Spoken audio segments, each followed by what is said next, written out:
بسم اللہ الرحمن الرحیم۔ اب مولانا جلال الدین رومی رحمۃ اللہ علیہ کا کلام عارفانہ مثنوی مانوی مولوی کی چوتھی جلد کے اردو ترجمے کا آغاز ہوتا ہے۔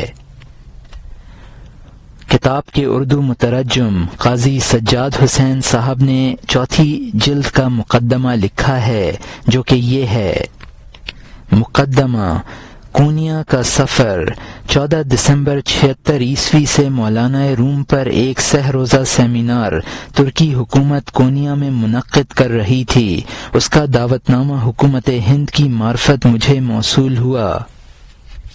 میں نے اس دعوت نامے کو منظور کیا اور حکومت ہند نے آمد و رفت کے مصارف کی ذمہ داری قبول کی۔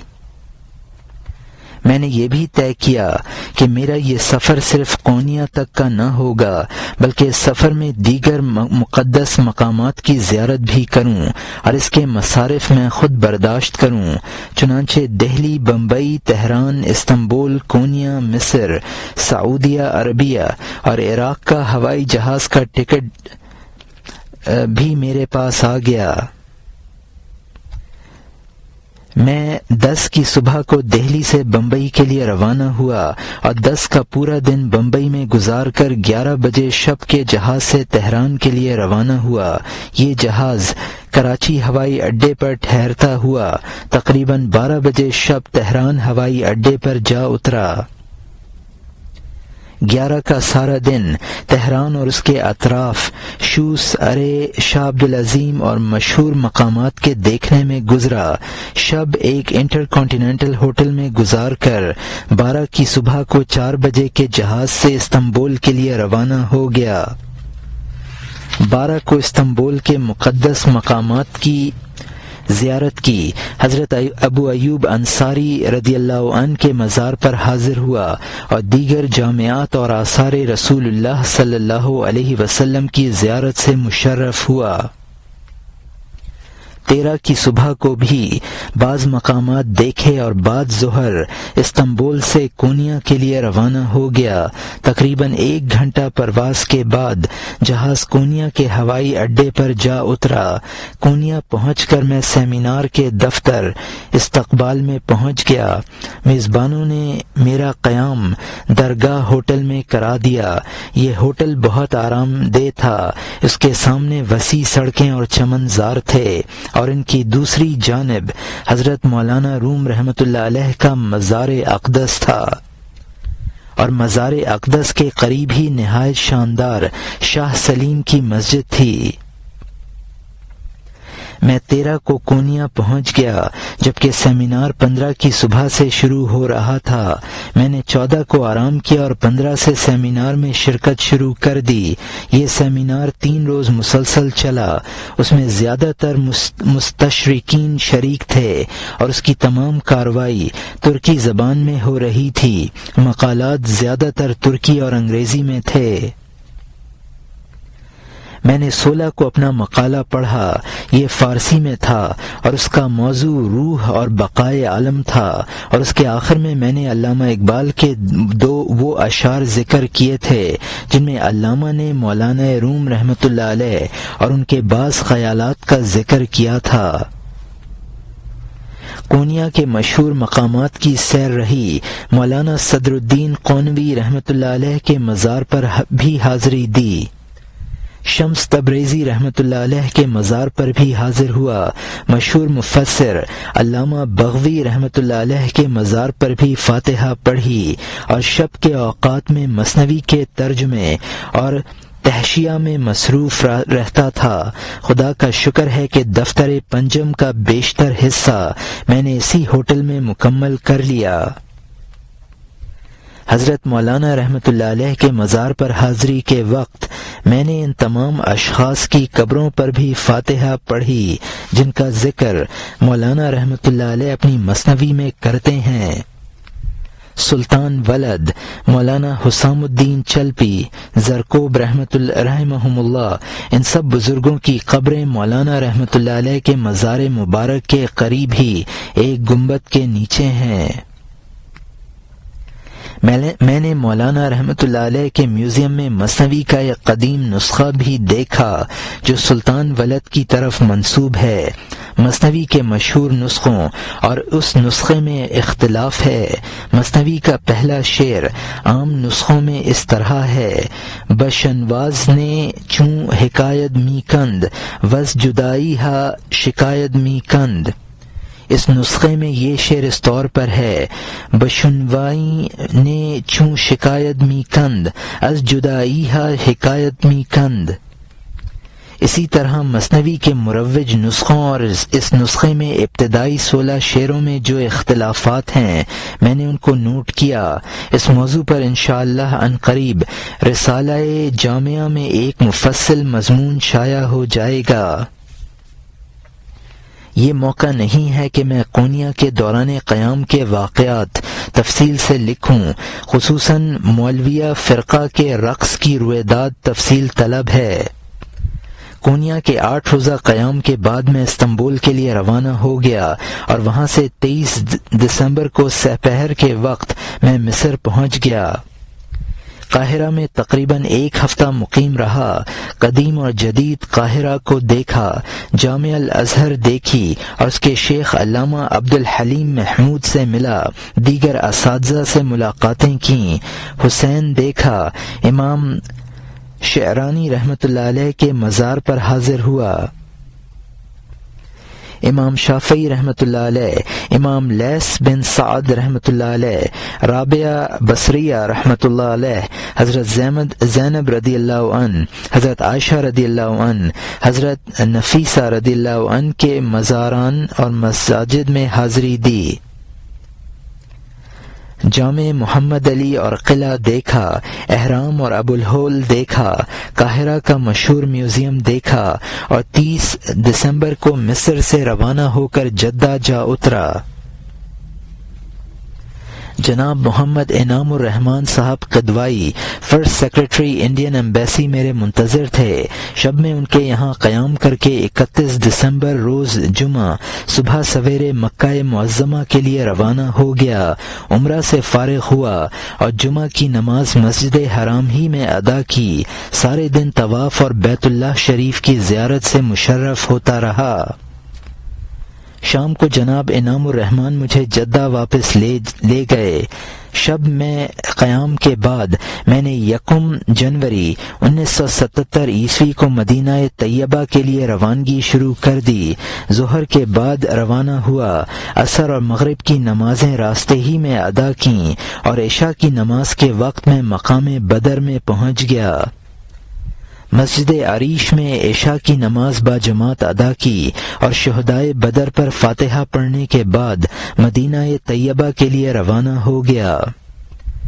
تھوڑے وقفے کے بعد مدینہ طیبہ کا گنبد خضرا جو آقائے نامدار تاجدار مدینہ کی آخری آرام گاہ ہے نظر آنے لگا۔ مدینہ طیبہ پہنچ کر محب مکرم مولانا انعام کریم صاحب مہاجر مدنی کی قیام گاہ پر پہنچا۔ موصوف میری آمد کے منتظر تھے۔ کافی رات گزر چکی تھی۔ تھوڑی دیر کے لیے آرام کیا اور شب کے آخری حصے میں روزہ اقدس پر حاضری دی۔ فجر کی نماز سے فارغ ہو کر قیام گاہ پر آ گیا۔ مدینہ طیبہ کے 10 روزہ قیام میں اکثر اوقات مسجد اور روزہ اطہر پر گزرتا، از احباب اور بزرگوں سے بھی ملاقاتیں کرتا رہا۔ عصر کے بعد مخدومی حضرت مولانا زکریا صاحب قبلہ کی مجلس میں حاضر ہو جاتا تھا۔ بالآخر زندگی کے یہ 10 روز انہی سعادتوں میں گزار کر جدہ کے لیے روانہ ہو گیا۔ میں نے طے کیا تھا کہ میں جدہ میں قیام نہ کروں گا بلکہ سیدھا مکہ معظمہ پہنچوں گا۔ 10 جنوری 1977 عیسوی کی شام کو مدینہ ایئرپورٹ سے روانہ ہو کر جدہ پہنچا اور جدہ سے سیدھا مکہ معظمہ کے لیے روانہ ہو گیا۔ بیت اللہ شریف میں حاضری دی، عمرہ سے فراغت ہوئی اور پھر شب کا اکثر حصہ طواف اور نوافل میں گزار کر 11 کی شام کو جدہ واپس آ گیا۔ 12 کی شام کو جدہ سے عراق کے لیے روانہ ہو گیا۔ عراق کے ہوائی اڈے پر جناب شفاعت احمد صاحب سیکنڈ سیکرٹری انڈین ایمبیسی اور ایمبیسی کے ایک دوسرے کارکن ہوائی اڈے پر پہنچ گئے تھے۔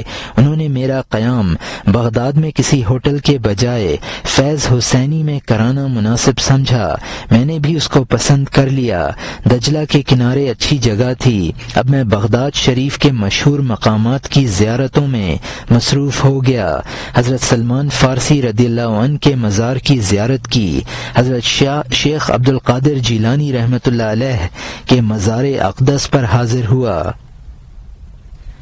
امام اعظم ابو حنیفہ رحمۃ اللہ علیہ اور امام ابو یوسف رحمۃ اللہ علیہ کے مزارات پر حاضر ہوا، شیخ جنید بغدادی رحمۃ اللہ علیہ، شیخ معروف قرخی رحمۃ اللہ علیہ، شیخ سہروردی رحمۃ اللہ علیہ، امام غزالی رحمہم اللہ کے مزاروں کی زیارت سے مشرف ہوا۔ پھر کوفہ پہنچ کر مسجد کوفہ میں نماز پڑھی، حضرت عقیل بن ابی طالب کے مزار پر حاضری دی، مختار ثقفی کی قبر بھی دیکھی اور حضرت علی کرم اللہ وجہہ کا مقام شہادت بھی دیکھا۔ وہاں سے رخصت ہو کر مدائن کسرا پہنچا اور کسرا کے قلعے کی اس محراب کو بھی دیکھا جس میں حضور صلی اللہ علیہ وسلم کی ولادت کے وقت شگاف پڑ گیا تھا۔ مدائن کسرا سے میں نجف اشرف پہنچا، حضرت علی کرم اللہ وجہہ کے مزار اقدس پر حاضری دی، چند گھنٹے وہاں گزار کر کربلائے معلی پہنچا۔ حضرت امام حسین رضی اللہ عنہ شہید کربلا کے مزار پر حاضر ہوا، حضرت عباس علمدار رضی اللہ عنہ، حضرت علی اصغر رضی اللہ عنہ، حضرت علی اکبر رضی اللہ عنہ اور حضرت قاسم رضی اللہ عنہ اور کربلا کے دوسرے 72 شہداء پر فاتحہ کی سعادت حاصل کی۔ 18 کی شام کو بغداد سے روانہ ہو کر کراچی پہنچا اور 5 روز عزیز مکرم جناب حکیم محمد سعید صاحب کے پاس گزار کر دہلی واپس آ گیا۔ اس سفر کے تفصیلی واقعات انشاءاللہ سفرنامہ کی صورت میں پیش کروں گا۔ دفتر سوم کے بارے میں خدا کے فضل و کرم سے دفتر سوم میرے سفر سے پہلے ہی اس مرحلے پر آ چکا تھا کہ اگر سفر نہ ہوتا تو میں اس کا دسمبر ہی میں اجرا کرا دیتا، لیکن یہی طے کیا کہ سفر سے واپسی پر 28 مارچ کو ہی حسب سابق رومی کے موقع پر اس کا اجرا کرایا جائے۔ میرے سفر کے دوران ہی ہندوستان میں پارلیمنٹ کے انتخابات کا اعلان ہو گیا۔ واپسی پر انتخابات کی ہنگامہ آرائی شروع ہو گئی اور ان انتخابات کے نتیجے میں ہندوستان میں ایک عظیم انقلاب رونما ہو گیا۔ کانگریس جس کی کوششوں سے ہندوستان آزاد ہوا تھا اور وہی 30 سال سے ہندوستان پر حکومت کر رہی تھی، اس کی ناعاقبت اندیشیوں کی وجہ سے اس کو مکمل شکست ہو گئی اور نظام حکومت یکسر بدل گیا۔ ایسے حالات میں یہ ممکن نہ ہو سکا کہ 28 مارچ 77 عیسوی کو یوم رومی منایا جا سکے اور دفتر سوم کا اجرا عمل میں آ سکے۔ مجبوراً اس کی فروختگی شروع کر دی گئی۔ اب جبکہ میں دفتر چہارم کے مقدمہ کی یہ چند سطور لکھ رہا ہوں، دفتر چہارم کتابت کے مرحلے سے گزر کر طباعت کے مراحل طے کر رہا ہے۔ خدا سے توقع ہے کہ چند ماہ بعد اجرا عمل میں آ جائے گا۔ میں بفضل ہی تعالی دفتر پنجم کا اکثر حصہ لکھ چکا ہوں اور اب اس کی کتابت شروع کرا رہا ہوں۔ دفتر چہارم سے متعلق دفتر چہارم میں طے کیے گئے امور اب پیش کیے جا رہے ہیں۔ طی الارض یعنی زمین کا پلٹ جانا، اولیاء اللہ کے لیے بسا اوقات زمین لپیٹ دی جاتی ہے اور وہ مہینوں کا سفر سیکنڈوں میں طے کر لیتے ہیں۔ ان کا جسم ان کے دل کی خاصیت قبول کر لیتا ہے۔ جس طرح دل ایک سیکنڈ میں لاکھوں میل پہنچ جاتا ہے، ایک مومن کا دل لاکھوں میل دور ہوتے ہوئے ایک سیکنڈ میں کعبۃ اللہ میں پہنچ جاتا ہے۔ اسی طرح اولیاء کا جسم بسا اوقات بطور کرامت بڑی سی بڑی مسافت کو ایک لمحہ میں طے کر لیتا ہے۔ حضور صلی اللہ علیہ وسلم کے بارے میں صحابہ کرام بیان کرتے ہیں کہ حضور صلی اللہ علیہ وسلم کی رفتار کی یہ حالت ہوتی تھی کہ گویا کہ آپ کے لیے زمین لپٹتی چلی جا رہی ہے۔ مولانا رحمۃ اللہ علیہ نے ایک شعر میں فرمایا ہے، دل بکابا می رود در ہر زماں، جسم تبادیل دل بگیرو زا امتنان۔ دل ہر لمحہ کعبہ میں پہنچ جاتا ہے، اللہ کے کرم سے جسم دل کی خاصیت حاصل کر لیتا ہے۔ لطائف عشرہ یعنی 10 لطیفے، صوفیہ کے نزدیک انسان کی ترکیب 10 جزوں سے ہے جن کو وہ لطائف عشرہ کہتے ہیں۔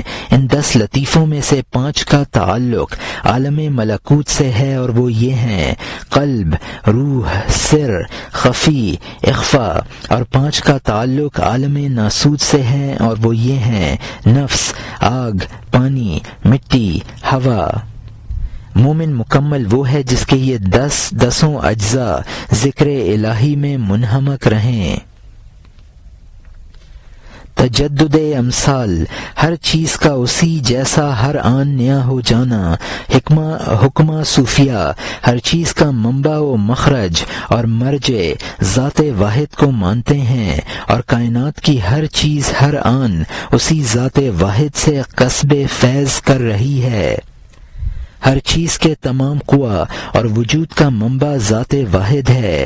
چونکہ کائنات کی ہر چیز فانی ہے، اس کے قوا اور وجود ہر آن فنا ہو رہا ہے اور جدید قوت اور وجود اس ذات واحد سے حاصل کر رہی ہے، تو گویا کائنات کی ہر چیز ہر آن اپنے موجودہ وجود اور قوت کو فنا کر دیتی ہے اور اس جیسا ایک جدید وجود اور قوت حاصل کر لیتی ہے۔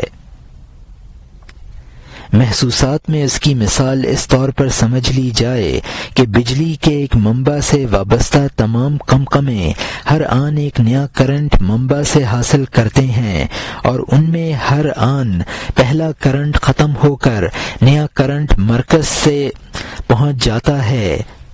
اور آیت ان للہ و انا الیہ راجعون یعنی ہم سب خدا ہی کے ہیں اور اسی کی جانب لوٹنے والے ہیں سے اسی کی طرف اشارہ ہے۔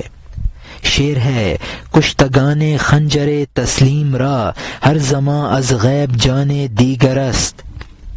مولانا روم رحمۃ اللہ علیہ نے فرمایا، حاصل اندر یک زماں از آسماں می روز می آید ای در کارواں۔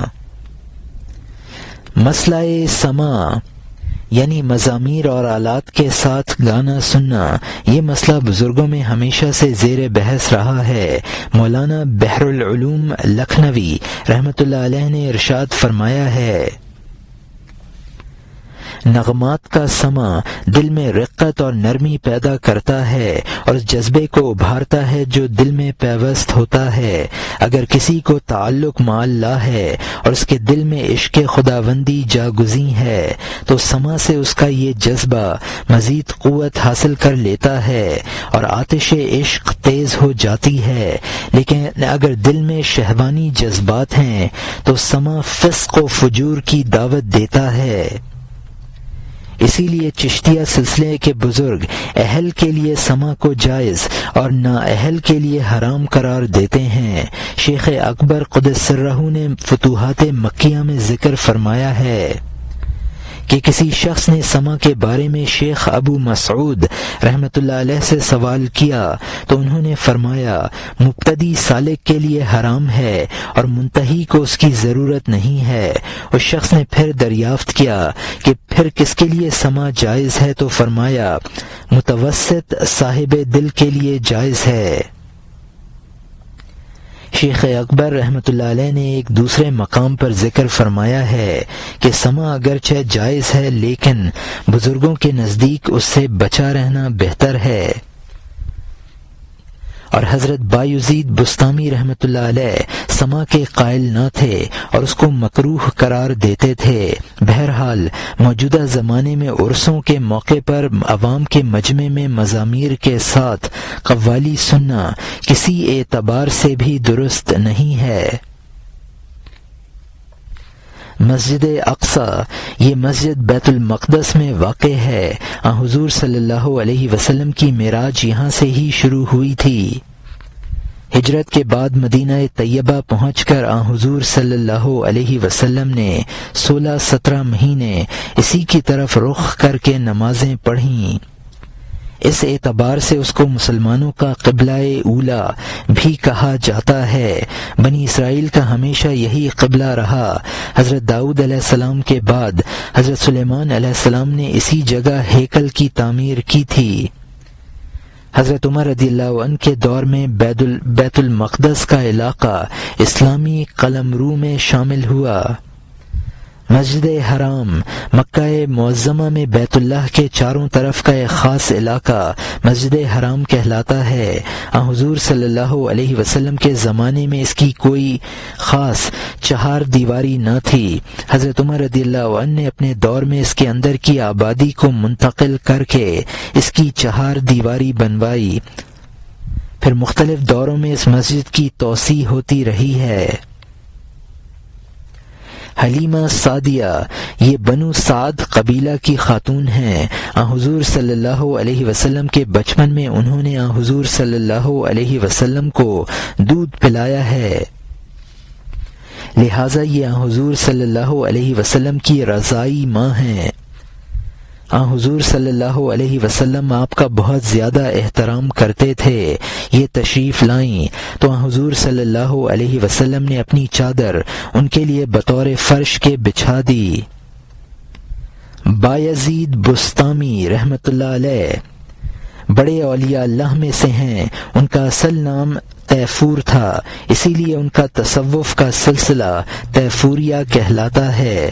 طریقت اور تصوف کے دیگر سلسلے بھی ان تک پہنچتے ہیں۔ ریاضتوں اور مجاہدوں اور کرامات میں یکتا اور فرد تھے۔ حضرت جنید بغدادی رحمۃ اللہ علیہ فرماتے ہیں کہ اولیاء اللہ میں آپ کا وہی مقام ہے جو فرشتوں میں حضرت جبرائیل علیہ السلام کا ہے۔ شہر بستام میں 14 شعبان 272 عیسوی کو وفات پائی۔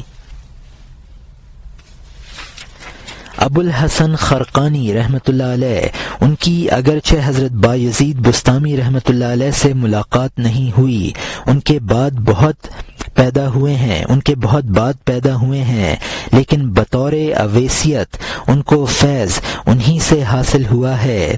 مشہور ہے کہ آپ نے 40 سال تک عشاء کی نماز کے وضو سے صبح کی نماز پڑھی ہے۔ آپ کا زمانہ سلطان محمود غزنوی کا زمانہ ہے۔ سلطان آپ کا بہت معتقد تھا۔ ان کی وفات 10 محرم الحرام 424 ہجری کو خرقان میں ہوئی۔ شق صدر یعنی حضور صلی اللہ علیہ وسلم کے سینہ کو چاک کیا جانا، یہ واقعہ حضور صلی اللہ علیہ وسلم کی زندگی میں کئی بار پیش آیا۔ مولانا رحمۃ اللہ علیہ نے اس واقعے کا ذکر کیا ہے جو حضرت حلیمہ کے یہاں پیش آیا تھا۔ حضرت حلیمہ رضی اللہ عنہ دودھ چھڑانے کے بعد بھی حضور صلی اللہ علیہ وسلم کی برکات کی وجہ سے آپ کو اپنے پاس رکھنا چاہتی تھیں۔ اسی زمانے میں ایک روز حضور صلی اللہ علیہ وسلم بچوں کے ساتھ کھیل رہے تھے کہ حضرت جبرائیل علیہ السلام آئے اور آپ صلی اللہ علیہ وسلم کو زمین پر لٹا کر آپ کا مبارک سینہ چاک کیا، قلب کو نکالا اور اس کو چیر کر اس میں سے منجمد خون کا ایک ٹکڑا نکالا اور پھر قلب مبارک کو ایک سنہرے تشت میں رکھ کر دھویا اور اس کو سینہ مبارک میں رکھ کر پھر سینہ کو سی دیا۔ ساتھ کھیلنے والے بچوں نے جب یہ سارا قصہ دیکھا تو وہ دوڑ کر حضرت حلیمہ رضی اللہ عنہ کے پاس آئے اور سارا واقعہ سنایا۔ حضرت حلیمہ دوڑتی ہوئی آن حضور صلی اللہ علیہ وسلم کے پاس پہنچیں اور آن حضور صلی اللہ علیہ وسلم کو گود میں اٹھا لیا۔ پھر حضرت حلیمہ رضی اللہ عنہا آپ کی بہت زیادہ حفاظت کرنے لگیں اور چاہا کہ بہت جلد آپ کو لے جا کر آپ کے دادا حضرت عبد المطلب کے سپرد کر دیں۔ اس واقعہ کے وقت آن حضور صلی اللہ علیہ وسلم کی عمر 4 سال کی تھی۔ دوسری بار شق صدر کا واقعہ جب پیش آیا تو آن حضور صلی اللہ علیہ وسلم کی عمر مبارک 10 سال کی تھی۔ حضرت ابو ہریرہ رضی اللہ عنہ اس کے راوی ہیں اور محدثین نے اس روایت کی تصحیح کی ہے۔ تیسری بار یہ واقعہ آن حضور صلی اللہ علیہ وسلم کی بعثت کے وقت پیش آیا جبکہ آپ کی عمر 40 سال کی تھی۔ حضرت عائشہ رضی اللہ عنہا اس کی راویہ ہیں۔ چوتھی بار یہ واقعہ معراج کے وقت پیش آیا جبکہ آپ کی بعثت ہو چکی تھی۔ اس واقعہ کے سلسلے میں احادیث کی کتابوں میں مشہور اور متواتر روایات موجود ہیں۔ حتیم حضور صلی اللہ علیہ وسلم کے بچپن میں ایک بار مکہ معظمہ میں بہت زیادہ بارش ہوئی۔ چاروں طرف کے پہاڑوں کے پانی کے بہاؤ نے بیت اللہ کی تعمیر کو برباد کر دیا۔ تب قریش میں مشہور ہوا کہ بیت اللہ کی ازسر نو تعمیر کی جائے، لیکن یہ بھی طے ہوا کہ بیت اللہ کی تعمیر میں صرف پاک کمائی صرف کی جائے گی۔ اس بنا پر چندہ ناکافی ہوا تو طے ہوا کہ بیت اللہ کی اصل ابراہیمی بنیادوں کو چھوڑ کر تعمیر کو چھوٹا کر لیا جائے۔ چنانچہ بیت اللہ کی تینوں دیواریں تو اصل بنیادوں پر اٹھائی گئیں اور ایک دیوار اصل بنیاد سے ہٹا کر اندر کی جانب تعمیر کی گئی۔ بنائے ابراہیمی کا یہ حصہ جو تعمیر سے باقی رہ گیا اس کو حتیم کہا جاتا ہے۔ حضور صلی اللہ علیہ وسلم کی تمنا تھی کہ اپنے زمانے میں بیت اللہ کو ازسر نو حضرت ابراہیم علیہ السلام کی بنیادوں پر تعمیر کرائیں، لیکن دینی مصلحتوں کی بنا پر آپ نے اس ارادے کی تکمیل نہ فرمائی۔ حضرت عبداللہ بن الزبیر رضی اللہ عنہ نے اپنے زمانے میں حضور صلی اللہ علیہ وسلم کی یہ تمنا پوری کی اور حتیم کے حصے کو بھی بیت اللہ کے اندر شامل کر لیا۔ لیکن جب وہ عبد المالک بن مروان کے ہاتھوں شکست کھا کر شہید ہو گئے تو حجاج ابن یوسف ثقفی نے ان کی تعمیر کردہ عمارت کو گرا دیا اور پھر بیت اللہ کو اسی حالت میں کر دیا جس حالت میں حضور کے زمانے میں تھا۔ چنانچہ آج بھی حتیم کا حصہ بیت اللہ کی عمارت سے باہر ہے۔ حابیل و قابیل یہ دونوں حضرت آدم علیہ السلام کے لڑکے ہیں۔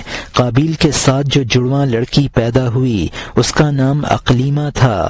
حابیل کے ساتھ جو جڑواں لڑکی پیدا ہوئی اس کا نام لبودہ تھا۔ اس زمانے کی شریعت کے اعتبار سے قابیل کی شادی لبودہ کے ساتھ ہونی چاہیے تھی جو اتفاقاً بدصورت تھی، اور حابیل کی شادی اقلیمہ سے ہونی چاہیے تھی جو حسین تھی۔ اس رش کو جلن میں قابیل نے حابیل کو قتل کر ڈالا تاکہ اس کی منصوبہ سے اس کی شادی ہو جائے۔ قرآن پاک نے اس واقعے کو مجملاً ذکر کیا ہے۔ قابیل نے جب حابیل کو قتل کرنے کا ارادہ کیا تو حابیل نے کہا میں تیرے قتل کے ارادے سے ہاتھ بھی نہ اٹھاؤں گا۔ چنانچہ قابیل نے حابیل کو قتل کر ڈالا۔ حدیث شریف میں ہے کہ اب دنیا میں جو بھی ناجائز قتل ہوتا ہے اس کا گناہ قاتل کے علاوہ قابیل کو بھی ہوتا ہے۔ چنانچہ قتل کی یہ رسم اس دنیا میں سب سے پہلے اس نے جاری کی ہے۔ سجاد حسین 10 جمادی الاول 1397 ہجری 29 اپریل 1977 عیسوی۔